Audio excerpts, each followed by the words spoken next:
day everyone. Today we'll explore the tangent line to the graph of a function at a given point using GeoGebra. By the end of this short lesson, you will understand that derivative represents the slope of the tangent line and you'll see how tangent line changes dynamically. I am your derivatives tutor, Anne, and today I will be discussing how derivatives represent the slope of the tangent line. Think of a car moving on a curvy road. If you want to know how fast it is going right now, you don't look at the whole trip. You only look at this exact moment. On a graph, the car's journey makes a curve. At one point on that curve, you can make a straight line that touches it. The tilt of that line shows the car's speed at that instant. And the straight line is called the tangent line. In calculus, the slope at a point on a curve is given by the tangent line. And the derivative gives us the slope of that tangent line. So, what is a tangent line? A tangent line is a straight line that just barely touches a curve at one point. The idea is that the tangent line and the curve are both going in the same direction at the point of contact. If we have a wavy curve, the tangent line and the curve don't really have much in common because the tangent line is perfectly straight. Before we start, we need you to have an app, GeoGebra. You can download it on Play Store or App Store, or just search it on Google. So now we all have GeoGebra on our phones. Let us try to plot the function f of x is equals to x squared. Now, we place the point A on the curve. Using the tangent tool, we draw the tangent line at point A. Notice how the tangent line touches the curve at exactly one point. Next, let's move point A along the curve. Observe how the tangent line changes its slope. GeoGebra also allows us to display the slope numerically. For f of x is equals to x squared, the derivatives of that function is 2x.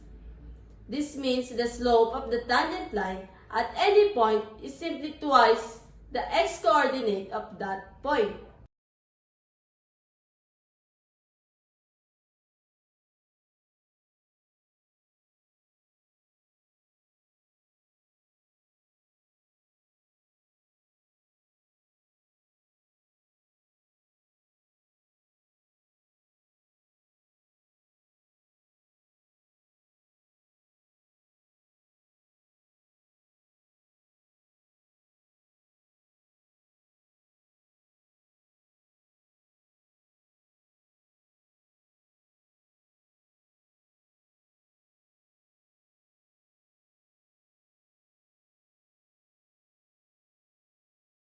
Now, let's connect this to calculus. The derivative of the function x cubed is equals to 3x squared. Substitute x equals 1 into the derivative. That gives us f of 1 is equals to 3 multiplied by 1 squared is equals to 3. Compare this value with the slope shown by GeoGebra. Do they match? Yes. This confirms that derivatives give us the slopes of the tangent line at a specific point. Before we end, let's do a quick check. What does the slope of the tangent line represent? That's correct. It represents the instantaneous rate of change of the function at that point. Now, for a quick mini quiz. For the function f of x is equals to 2x squared plus 3x, what is the slope of the tangent line at x equals 2? The derivative of the function is equals to 4x plus 3. So f of 2 is equals to 11. Excellent! Now, let's try one more example. This one is a bit more challenging, but I believe we can solve it. Consider the function x cubed minus 3x squared plus 2. First, let's think conceptually before using GeoGebra and find its derivative. And its derivative will give us 3x squared minus 6x. And evaluate the slope of the tangent line at x equals 2. And the derivative of the function 2 is equals to 0. Excellent! Notice that the slope of the tangent line is 0 at x equals 2. What do you think a slope of 0 means for the tangent line? That's right! A slope of 0 means the tangent line is horizontal. Now, let's confirm this using GeoGebra. Plot the function f of x is equals to x cubed minus 3x squared plus 2.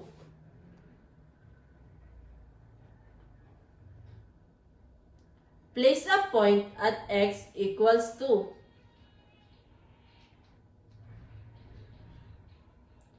Draw the tangent line.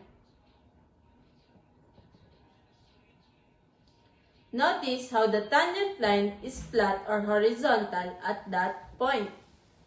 This shows that the function is neither increasing nor decreasing at x equals 2.